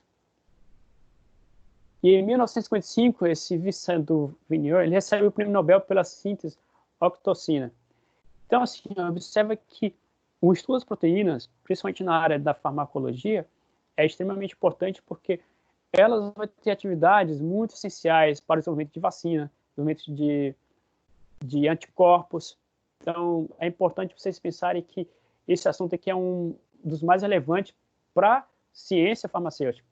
Então, assim, quando você pensa em alimentos, você pensa também na importância das proteínas como desenvolvimento de sabores, desenvolvimento de odores, enfim. Mas na indústria farmacêutica, eu diria que as proteínas são até mais importantes do que na indústria alimentícia. Vou seguir aqui adiante. Então, aqui só para pontuar rapidamente a solubilidade das proteínas, de algumas delas, que na verdade já disse que é impossível dar conta de todo tipo de proteínas. Existe uma infinidade. Então, as mais estudadas, mais conhecidas, eu pontuei aqui, que são a albumina, que ela tem a solubilidade em água e coagulável pelo calor. Então, a maioria das proteínas elas tem essa solubilidade que varia com a questão do calor. Então, de repente, na temperatura ambiente, ela pode não ser solúvel, mas com uma certa presença de calor, elas podem se tornar solúvel. Então, tem a globulina, que são solúveis em águas. Então, está presente em tecidos animais, vegetais. E a prolaminas, que são solúveis em álcools. Então, assim, o que você vê a importância do álcool na sepsia de superfície das nossas mãos, do combate a alguns vírus, porque elas têm proteína, elas fazem parte das estruturas elas estão presentes em estruturas celulares. Então, o álcool ele consegue desnaturar essas camadas proteicas. E a gente tem também a gluteína, que são substâncias solúveis em ácidos, em soluções alcalinas ou ácidas. Então, elas são presentes, por exemplo, no arroz, no trigo. Então, você consegue dissolver essas proteínas através de soluções ou alcalinas. E as escleroproteínas são solúveis, sua solubilidade ela requer agente de degradação, ou seja, elas não são solúveis nesses outros agentes, não são solúveis em água e nem solventes orgânicos, mas elas precisam de detergentes químicos para que ocorra a sua solubilidade. Então, essas proteínas elas são muito presentes nas estruturas celulares dos organismos. Então, por exemplo, na estrutura dos vírus também tem muito essa escleroproteínas. Então, para que você desnaturalize essa proteína, é necessário haver a presença de detergente ou um dispersante. E também existe também a presença das histonas, que estão presentes, por exemplo, nas glândulas, nos tecidos glandulares. Por último, não mais importante, a gente tem a presença das protaminas, que são solúveis em solvente, em águas ou em solventes ácidos. Por exemplo, as protaminas são muito presentes em tecidos, então eles são muito solúveis em águas, por ter muito, por exemplo, nitrogênio, por ter muito ponte de sulfetos também. Bom, aqui eu vou botar algumas aplicações da questão da solubilidade de proteínas, que, só para dar um exemplo aqui, você tem, por exemplo, a questão da coalhada, a produção do queijo, que a questão da solubilidade tem muito a ver com o pH.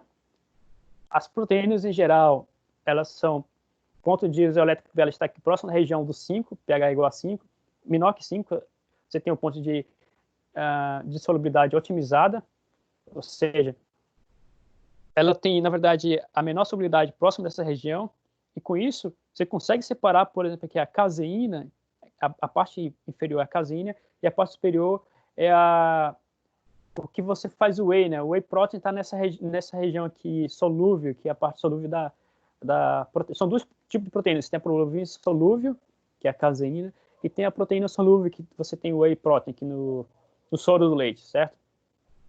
Então, essa separação aqui é feita através do quê? Através do mecanismo de coagulação, que é redução do pH do leite. Você reduz o pH até próximo de 4,3, então você consegue separar as fases dessas proteínas. Você tem a proteína caseína e a proteína soro do leite, que é constituída somente do whey.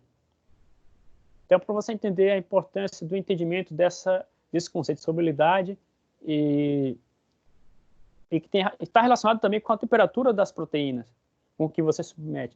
Se você aumenta a temperatura, você aumenta a solubilidade. No entanto, esse aumento ele tem um limite, como eu coloquei aqui. Ó. Acima de 40 graus, 40, 50 graus Celsius, é o limite para ocorrer a solubilidade das proteínas. Ou seja, observe que a solubilidade da proteína ela é muito mais sensível ao pH do que a temperatura. O que acontece é que, se a proteína passar de 50 graus Celsius, normalmente já começa a ocorrer a desnaturação. E quando ocorre a desnaturação da proteína, você tem um problema da solubilidade. Ela diminui a solubilidade, entende? Então, aí vamos trazendo isso para nós, assim, é interessante, vamos tentar uma aplicação. É por isso o exemplo, a questão da gente trabalhar, a gente tem um alimento, né? Um exemplo, vamos falar da E. coli lá, que a gente estava falando no começo, e você ia falar disso aí. Né, e deixar o alimento bem cozido, né? A ideia do alimento bem cozido é justamente isso aí que tu falou, se a temperatura acima de 50 graus, eles tendem a sofrer desnaturação, é justamente para isso aí, é para que aquela camada proteica, tanto do vírus como das bactérias, elas sejam desnaturadas. Exatamente. Agora sim, aí vem aquilo que eu acho, mas professor, mas existem bactérias que suportam graus maiores de temperatura? Até que existem, mas assim, para o alimento elas não são tão comuns, né? Elas possuem essas características aí. Qual é o grande problema, um exemplo, da gente às vezes se contaminar? Pode ter algumas situações, por exemplo, se a gente for cozinhar um pedaço de carne grande e ele estiver congelado, aquela temperatura conseguir chegar por completo toda a carne, no né? centro da carne, né? No centro, exato. Isso, no centro da carne. E aí, como não chega, né, em exemplo, na camada superficial, um pouco mais interna, aquela temperatura chegou. Aí, um exemplo, vamos botar a salmonela, né, no frango. Vamos cozinhar, pronto, vamos botar aqui dentro de uma casa, vamos cozinhar um peito de frango, né? Ovo, né? Um ovo mal cozido, né? Isso, aí você pega aquilo dali, a temperatura ela chegou superficialmente, mas não conseguiu entrar dentro do ovo por completo, e aquela salmonela que está dentro dele vai ficar viva, tranquilamente. Na verdade, ficou quentinho ali, né? E às vezes, se for aqueles ovos que ficam cozidos, pararam até mais, mas há um tempo atrás, a gente comprava ainda ovo cozido na estrada, né? Tinha muito esses botecos de estrada, tinha o ovo cozidinho, né? Dentro da estufa. Então, era um perigo muito grande, porque às vezes aquele ovo cozido que ficava naquela estufa, aquele ovo, ele não tinha sido bem cozido, e aí ele ficava numa temperatura, sei lá, 30 graus, 35 graus, e dava quase que uma temperatura ideal de multiplicação daquela salmonela. Então, o cara, ele já comia um ovo que ele tinha uma contaminação X, já estava, sei lá, 40 vezes mais, né? Porque passou muito tempo aquilo dali exposto, multiplicando. Talvez não, a ideia é essa, a ideia de conseguir cozinhar bem o alimento para conseguir chegar a essa temperatura. Outro fator que tu falou aí na questão do pH, às vezes a gente vai um exemplo, um alimento, a gente vai pegar algum vegetal, porque um vegetal ele não passa por um processo, um exemplo, um repolho, como é que fala? Um alface, essas coisas. Sanitização, sim, verdade. Eles não passam por um processo térmico, né? Você não consegue passar ele por um processo térmico. E um processo ionizante, alguma coisa assim, seria muito cara para tentar eliminar ela. Então, aí vem pela questão do pH. Então, às vezes, a questão da utilização aí do cloro. Ou do cloro. O do cloro, né? Porque o cloro pH básico, né? A gente vai ver uma hidroxila muito forte. E nós temos o pH ácido, que a gente vai ver a questão do vinagre, né? O próprio vinagre ele pode ser utilizado para exterminar essas bactérias que possam... O que acontece? Reduz o pH aqui, né? Então você naturalizou muito fácil, né, a proteína, como você está falando aí, exatamente. Uma solução a solução que você colocar, que jogue o pH para essa região aqui, que minimize o ponto de solubilidade, você consegue também desnaturar, você consegue trabalhar essa curva aqui, através dessa curva você consegue atingir os objetivos de desnaturação da proteína. Então é isso aí que o Greg está falando mesmo, sim. Baixar, né, o pH. E um pH 5, para a gente conseguir baixar ele, é simples, né? Simples assim temos, porque eu não lembro qual é o pH do vinagre, mas a gente consegue, com o pH do vinagre, a gente consegue baixar fácil isso aí, sim, pH aí. Ácido cítrico, né? Tá abaixo dessa região aqui, né? Ácido cítrico, vinagre, enfim. Você consegue atingir essas regiões muito facilmente. O limãozinho, né? A gente pode pegar o limão, cortar e limão aí... pegar 3, Aí, então já dá, né? Um pHzinho 3 aí, pode até solubilizar ele e já fica como um temperado. Já joga logo um salzinho e fica show, né? Assim, as vó da gente coloca limão, né, nas saladas para além do sabor, tem essa função também de eventualmente colocar uma barreira tecnológica, né? Embora ela não use esse termo, mas ela funciona como redução de pH, e esse pH vai eventualmente combater certas proteínas, como por exemplo, por que o limão faz bem assim, evita a gripe? Porque ele reduz o pH, e essa redução de pH ela tem atividade de desnaturação da camada proteica do vírus, entende? Então, ele tem atividade diretamente na camada do vírus. Então, se você tomar suco de limão, realmente faz sentido evitar certa contaminação proteica com vírus, entende? Então, faz sentido. Vamos avançar aqui um pouquinho. Então, aqui, só para conceituar o que é conceito de desnaturação, já que comentamos anteriormente, a desnaturação proteica, aqui o conceito dado por esse cara aqui, foi um dos precursores assim, do estudo das proteínas. Ele estudou e disse que a desnaturação é um processo ou sequência de processos em que os arranjos espaciais de uma cadeia polipeptídica dentro das moléculas das proteínas são transformadas em relação às proteínas nativas para os arranjos mais desordenados. Ou seja, o que quer dizer aqui? Quer dizer que você tem uma proteína naturalmente encontrada no organismo vivo, e daí você quer desnaturar. Desnaturar consiste em quê? É provocar um desarranjo espacial, ou seja, em geral, as proteínas orgânicas dos seres vivos, elas são tridimensionais, em geral. Elas formam cadeias tridimensionais. Então, desnaturar é você tornar essas cadeias tridimensionais mais alinhadas, mais, digamos assim, mais lineares. E essas cadeias mais lineares, acaba que elas têm outras propriedades físicas, entende? Ou seja, propriedades ópticas, propriedades térmicas, totalmente diferentes das propriedades das proteínas originais. Aí aqui eu coloco alguns mecanismos, foram desenvolvidos vários mecanismos para se desnaturar proteínas. Aqui você tem os tipos de mecanismos físicos e os mecanismos químicos. Então, eu gostaria de falar de alguns deles aqui, dos mecanismos físicos, por exemplo.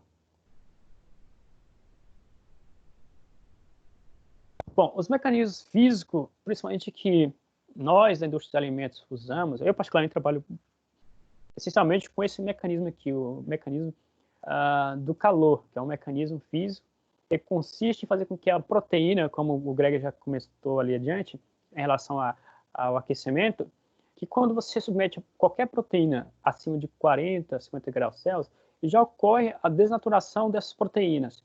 Essa desnaturação ela pode ser reversível, depende muito do tipo de proteína que está trabalhando e de como você procede esse aquecimento. Vamos supor, por que na indústria de alimentos a gente processa, vou explicar aqui adiante, depois volta adiante. Na indústria de alimentos a gente tem técnicas bem definidas para conduzir esse aquecimento, como por exemplo, você aquece em determinada velocidade e resfria uma determinada velocidade. Então, a velocidade com que você aquece e resfria vai fazer com que essa proteína seja reversível ou não na sua desnaturação. Dependendo muito de qual proteína está se tratando também. Aqui eu coloquei um exemplo de bactérias. Por exemplo, o Greg falou da Clostridium, E. coli, por exemplo. Mas assim, na indústria de alimentos a gente tem como referência, na indústria farmacêutica também, temos como referência o micro-organismo Clostridium botulinus. Por que o Clostridium botulinus? Porque ele tem uma alta resistência térmica. As suas proteínas resistem a temperaturas até cerca de 70 graus Celsius. Então, em diversos processos na indústria de alimentos, farmacêutica, enfim, de esterilização, que usa o calor, usa temperaturas acima de 70 graus. Por exemplo, você talvez já tenha ouvido falar sobre pasteurização. Pasteurização nada mais é do que um aquecimento que tem como referência o Clostridium botulinus, que o limite de temperatura dele é 70. Então, para que ocorra o processo de desnaturação da camada proteica do Clostridium botulinum, tem que ser no mínimo 71 graus Celsius a temperatura. Então, o processo de pasteurização, você leva os alimentos até 71 graus Celsius por um determinado tempo, para que ocorra a desnaturação das proteínas dos eventuais micro-organismos que estejam ali presentes. E ocorrendo essa desnaturação, você consegue torná-la irreversível. Como? Resfriando bruscamente esse alimento.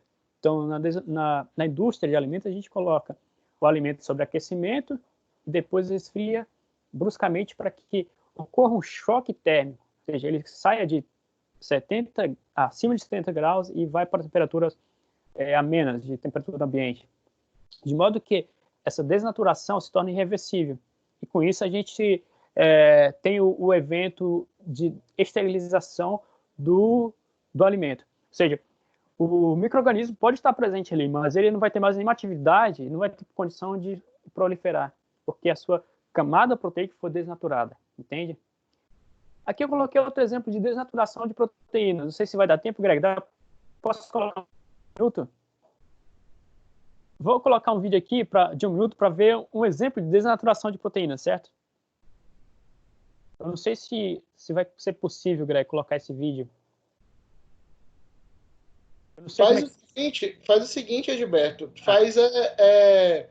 Vamos andar. Tu pega esse link, manda para mim, porque aí vai ter que fazer outros processos, tá bom? Aí tu manda o link para mim, que aí eu mando para os líderes e os líderes mandam para eles, tá? Rapidinho. É só um exemplo de desnaturação de proteínas. Então faz o seguinte, ó. Joga ele no teu navegador, fecha. Navegador, certo. Isso, entendi, certo. Aí tu faz o mesmo processozinho de compartilhar. Tá, entendeu? Eles conseguem ver aqui, é isso? Isso. É a mesma coisa. Em vez de tu compartilhar os slides, tu compartilha a tela do teu navegador. Entendi. Aí vai de boa. Certo. Enquanto tu vai fazendo esse processo aí, eu vou conversando, né? A gente viu sobre enlatados, né, Gilberto? Acho que umas 3 semanas atrás, a gente estava falando da parte microbiológica, e aí a gente estava falando justamente, eu trouxe para eles a questão do Clostridium botulinum, né? Porque a indústria de alimentos, ela, na verdade, ela ficou de uma forma onde ela trabalhou constantemente só para eliminar o Clostridium, né? Porque assim, o Clostridium ele tá lá na ponta. Então assim, ele é um negócio muito difícil de se matar. E por ele ser difícil de se matar, ele também mata as pessoas de uma forma muito rápida, né? Então tem que tomar muito esse cuidado. Dá o play, então vai rolar. Não sei se vai rolar o áudio. Consegue ver aí? A gente consegue ver. Agora não sei se vai rolar o áudio. Tá, mas não precisa do áudio, é só para eu vou narrando aqui, o importante é a imagem, no caso aqui. Tá. Só para mostrar aqui um exemplo de desnaturação de proteína que a gente faz no dia a dia em casa, entende? O ato de cocção, de cozimento, ocorre o fenômeno da desnaturação de proteínas pelo calor e de modo irreversível. Eu vou pausar aqui para você ver aqui, voltar aqui. Aqui você vê enfim, vou avançar aqui. Aqui você vai ver que o ovo ele é transparente, né? A luz consegue ser transparente ao ovo. Mas à medida que ele sofre aquecimento, já ocorre o fenômeno de isomerização, ou seja, a proteína da albumina ali do ovo, ele sofre uma desnaturação e com isso a luz não consegue mais atravessar a albumina. Então você percebe que esse aí é um fenômeno de desnaturação por calor, ou seja, as proteínas ali que era totalmente desorganizada, ela era tridimensional, digamos assim, ela passou a ser alinhada, passou a ser de forma linear, praticamente linear, e com isso ela refrata mais a luz, com isso ela perde a sua transparência, entende? A luz bate e reflete, porque ela deixou de ser tridimensional, ela passa a ser mais alongada. E é um processo irreversível. Perfeito. Aí você tem um exemplo de desnaturação de proteína pelo calor.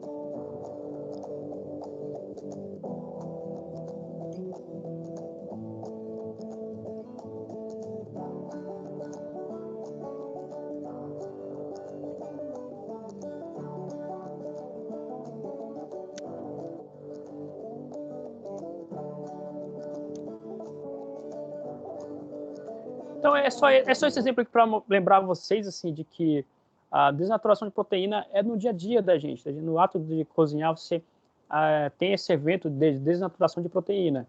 Vou botar aqui os slides. Então assim, quando você está aparecendo o slide agora? Ainda não. Não. Deixa eu olhar aqui. É o mesmo esquema. Tu fecha isso aí, isso. Pronto.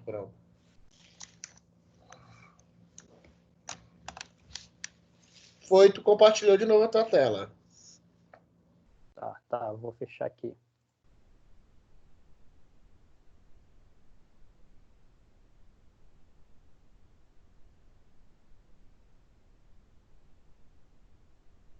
Foi agora. Show de bola, foi? Então, é só para dizer o seguinte, que essa temperatura aqui de 70 graus é importante na indústria de alimentos, porque ela é uma temperatura de referência para a desnaturação das bactérias termofílicas, no caso, Clostridium botulinus, e daí a gente tem a referência de qual temperatura segura para a cocção. Então, quando o Greg falou, a carne realmente precisa que o centro dela esteja em temperatura superior a 70 graus, para que realmente o ato de cocção esteja garantido de que não vai haver nenhum micro-organismo que possa eventualmente estar presente ali. Então, a carne mal passada, por exemplo, dependendo da procedência da carne, pode ser um perigo, porque se ela estiver anteriormente contaminada, o calor não vai ser eficiente para destruir o micro-organismo. Então, por isso que é o perigo, por exemplo, de se comer carne de porco mal passada, por causa desse fator aqui, porque precisa de 70 graus Celsius para destruir os micro-organismos, as proteínas. Mas não é só carne de porco, qualquer carne, né? Mas assim, lógico que um churrasquinho mal passado todo mundo gosta, mas é um risco que você está correndo, então tem que pensar bastante nisso aí. Então, assim, se for mal passado, coloca pelo menos um limãozinho ali para garantir um pouco mais da desnaturação das camadas proteicas dos micro-organismos. Eu sinceramente gosto, né? Eu vi um negócio, não sei se eu mandei para as meninas, mas senão depois eu vou mandar, falando em carne mal passada, né? Além das bactérias e vírus, a gente ainda tem os protozoários. Aí dentro dos protozoários nós vamos ter um exemplo, a nossa linda taenha, né? E aí, cara, eu tava vendo, Odilberto, não sei se eu mandei para as líderes, mas senão depois elas podem me cobrar e eu mando para ela esse vídeo. A taenha, encontraram uma mulher, ela começou a ter convulsão e tudo mais, né? E aí fizeram uma tomografia cerebral nela, aí encontraram um negócio no cérebro dela, né? Aí disse, não, a gente pode abrir, pode ser um tumor e tudo mais. Cara, e quando abriram para tirar esse tumor dela, cara, era um ovo. de taenha de 5 centímetros, saca? Nossa. Tipo assim, eu falei, cara, é o quê? Uma taenha Godzilla, um negócio assim, sabe? Porque, cara, 5 centímetros, né? Então, eu fiquei abismado, porque tu pega uma proglótide dela, né? Que é aquela parte segmentada dela. Ali dá de 3 a 5 mil ovos. E desses 3 a 5 mil ovos, a gente encontrou um de 5 centímetros. Então, incrível. cara, é um negócio doido. Então, quando tu fala da carne mal passada, além de tudo isso, ainda tem a questão dos protozoários. E a gente, tu é imperador do exército, sabe disso, eu falo muito com eles. A questão do consumo de carne tem que tomar muito cuidado, porque às vezes a gente vai consumir uma carne vinda de um local que a gente não sabe onde foi abatido aquele animal, né? A forma que isso, a procedência. Porque às vezes pode ser um animal doente. O animal ele tá doente, o animal ele tem um problema, o cara, para não perder, ele mata e aí vende. E aí, às vezes, o cara nem sabe do que diabo foi que aquele boi mesmo morreu de verdade, né? E aí a gente acaba consumindo e não sabe. Sim. Exatamente. A questão da segurança dos alimentos tem muito a ver com realmente toda essa cadeia, desde da origem da matéria-prima, né, do animal, e durante toda a cadeia de transporte, armazenamento, o calor que ele foi submetido, enfim, uma série de fatores. Então, a questão da segurança de alimentos tem muito a ver com o risco de bactérias que estão envolvidos na própria matriz celular dos alimentos. Então, é importante isso aí que o Greg frisou. Aqui eu coloquei algumas aplicações do entendimento da questão da desnaturação de proteínas. Ou seja, a desnaturação química ela tem importância muito grande, principalmente para a área de vocês da farmácia, que é o quê? Você utilizar as propriedades de algumas substâncias orgânicas que têm atividade de desnaturar proteínas. Entre elas são os ácidos orgânicos, álcool e detergente. Então, como já falei, essas proteínas, no geral, elas têm em suas estruturas radicais iônicos, radicais têm alta polaridade. E as polaridades, elas são facilmente, têm afinidade com solvente orgânico, como ácidos polares e álcool e detergentes orgânicos.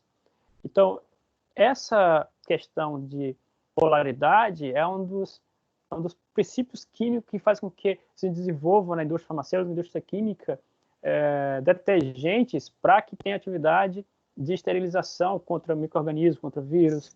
O álcool em gel, por exemplo, nada mais é do que essa aplicação. O álcool em gel ele é essencialmente construído por proteína, né, de um caldo proteico que existe uma quantidade de álcool. Esse caldo proteico ele otimiza a afinidade do vírus ou da bactéria, ele prende a bactéria naquele caldo, naquele gel. E o álcool atua nas células do micro-organismo.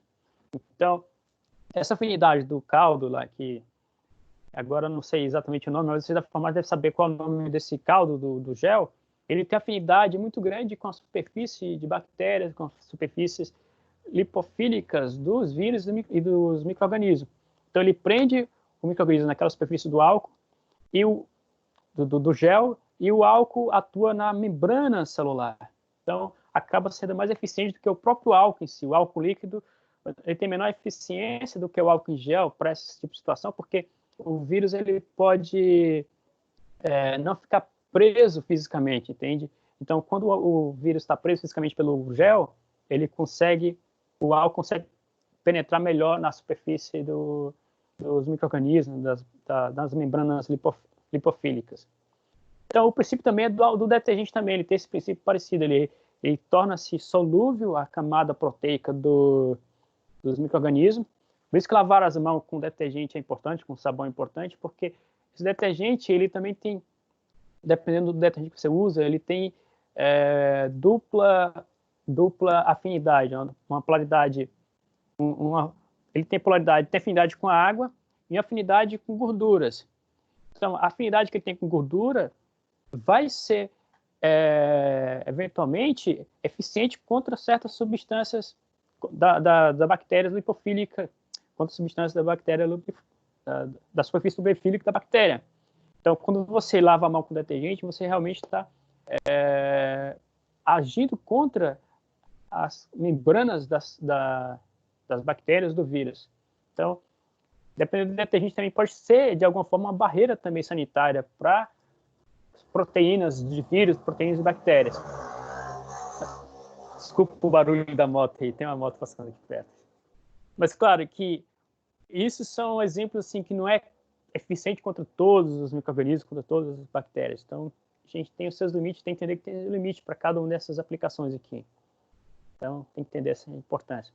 E só mostrar a aplicação disso diretamente na área de vocês da saúde. Pessoal, eu queria comentar mais com vocês sobre outras questões de oxidação lipídica, mas não sei se o tempo vai dar, então eu botei poucos slides justamente por isso mesmo, que eu queria comentar bastante com vocês. Então, eu queria deixar aqui o espaço para dúvida de vocês, algum ponto do slide que eu não consegui explicar bem, ou ficou alguma dúvida. Mas, assim, em outro momento, se tiver oportunidade, posso trazer para vocês também, ou se surgirem a dúvida, o mecanismo da oxidação lipídica, como é que ocorre?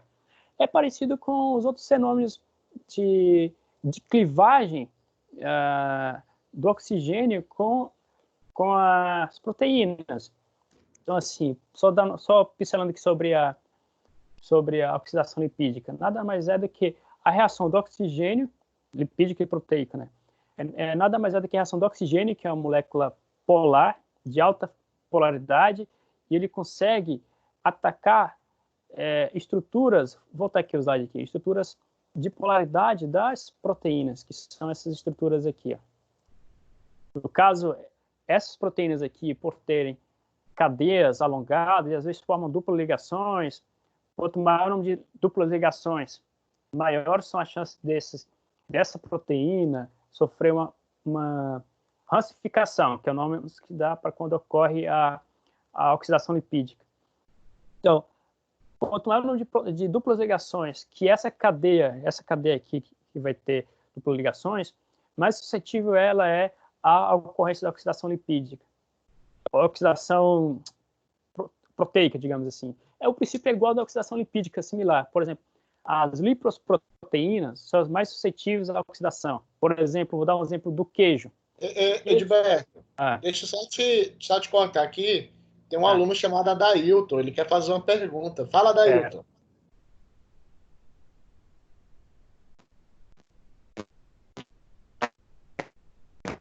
Eita, a internet dele tá... Adailton. Acho que a internet dele tá fraca, não dá, o áudio dele tá muito ruim. Mas ele, se quiser, pode escrever e tu passa a pergunta, Greg, se ele quiser escrever. O teu áudio tá meio ruim, tu pode mandar a tua pergunta, o teu áudio aqui para a líder me encaminha aqui, eu posso passar para ele, porque a gente não tá conseguindo escutar, não, o teu áudio, viu? Tá ruim. Isso, manda para elas, que aí eu passo aqui para ele. Pode mandar em formato de áudio para ele aqui que eu consigo passar, tá? Edberto, eu vejo assim, cara, essa questão aí do assunto que tu trouxe é muito rico, né? Porque a gente tinha até combinado, não, vamos falar sobre oxidação muito assunto. Oxidação proteica e tal. É um assunto para uma semana, Greg. É um assunto para uma semana, se falar. Cara, é muito interessante, né? E assim, eu trouxe para eles, assim, essa matéria, ela é um pouco muito voltada para a questão dos alimentos, né?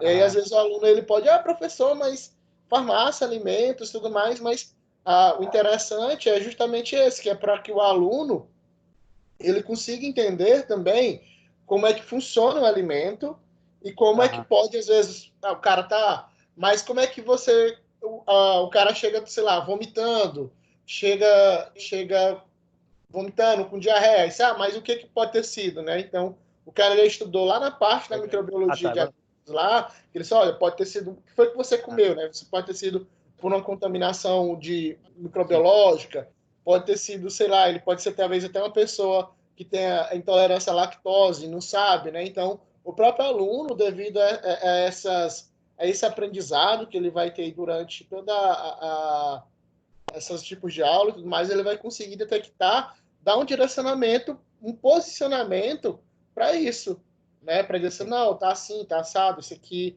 dá para a gente resolver, ou não, deve estar, é um problema de estômago mesmo que você tem em relação à intolerância à lactose, não, pode ter sido a questão de você ter ingerido um alimento contaminado, e tudo isso aí envolve, né? Então tem todas essas características aí para a gente conseguir entender. Acho que é salutar. Gente, enquanto eu estou esperando aqui ver se o Adailton manda a pergunta, tem mais algum aluno que queira falar alguma coisa, que tem algum ponto a falar, que está na dúvida, quer dizer alguma, sei lá, alguém quer participar e falar alguma coisinha? Eu deixei aqui na apresentação, no último slide.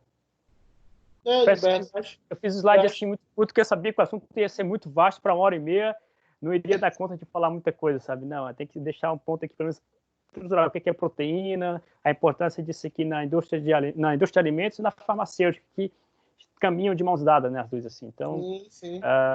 Acho que o Greg colocou bem aí de que o pessoal da saúde, que é o farmacêutico aí, ele tem que entender que realmente o alimento ele tem importância muito grande na questão da saúde do ser humano, inclusive.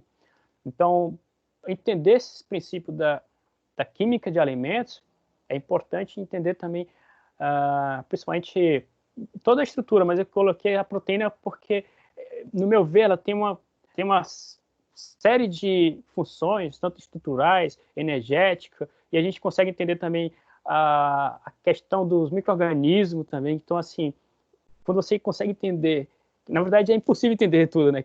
Mas assim, quando você compreende os princípios que ocorrem nas proteínas, você consegue realmente dimensionar a questão bioquímica tanto dos alimentos quanto dos micro-organismos, que têm a mesma estrutura similar, que é o quê? Proteínas. Então, por isso que eu quis dar muita ênfase na questão da estrutura da proteína, que é ela que define uma série de reações no corpo humano, no micro-organismo. Então, se o farmacêutico tiver essa compreensão assim, basada da estrutura química das proteínas, o comportamento espacial dela, que ela vai definir a atividade ou a inatividade da proteína, então isso vai dar uma ferramenta para compreensão muito grande dos fármacos, da questão dos vírus, enfim, das vacinas. Tudo isso tem a ver com realmente está atrelado também com as proteínas que os alimentos também têm, que eles interagem com o nosso corpo. Então, é de suma importância, né? Porque assim, se não existisse proteína, não existiria hormônios, não existiria músculos, não existiria tudo, né? Então, não existiria vida, né? Não existiria vida. Isso, não existiria, exato, não existiria vida, porque se a gente vai partir lá daquele princípio do oceano primordial, né? O oceano feito de caldos, de substâncias orgânicas, né? Quando começaram, e aí começaram a partir dos aminoácidos, né? E esses aminoácidos eles foram se desenvolvendo e formando essas cadeias mais longas de proteínas e tomando forma e foi formando seres unicelulares, né? Então, procariontes e por aí foi. Então, as coisas começaram a andar daí. Então, essa é a importância das proteínas para a vida humana na Terra, né? E isso é interessante quando tu fala da questão da vacina, né? Para que momento melhor do que a gente falar de vacina nesse momento, né? Por causa da questão do Covid, que a gente não sabe o pós-pandemia, como é que vai ser, como é que as coisas vão...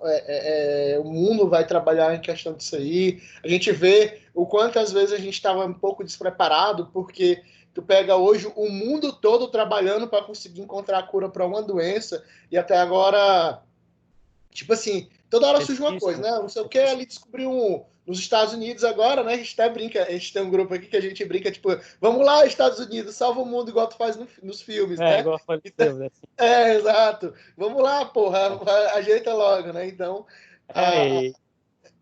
Isso aí você vê realmente quão complexo é esse tema, tipo assim, é um dos tópicos dos alimentos, que é proteínas, né? Então, assim, eu acho que, no meu ver, eu acho que o farmacêutico, ele tem que ter uma compreensão até mais profunda do que nós da engenharia de alimentos em relação a proteínas, assim, porque ele vai atuar em diversas vertentes, entende? Então, acho que eles têm que ter essa compreensão mais profunda do que nós. Fármaco X que vai atuar na célula tal ou no músculo tal, que vai acontecer isso.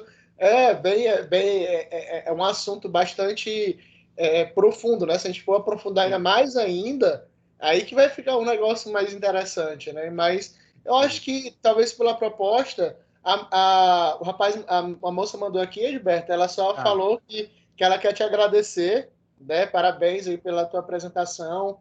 Agradecer aqui também a gente, a mim também como professor, por ter trazido esse momento, né? Porque a gente vê que a gente conseguiu dar uma aprofundada mais sobre proteínas. É um assunto aí bastante interessante e bem atual, tá? Então, gente, como ninguém quer mais falar nada, como eu te falei ontem, Gilberto, que o pessoal ia ficar bem caladinho, então eu acertei. Eu imagino, né? Professor diferente, na palestra diferente, a galera meio que se intimida, mas eu sou colega do Greg igual, estudante também ainda, então, assim, a gente está interagindo aqui, pessoal. Isso. Fica à vontade.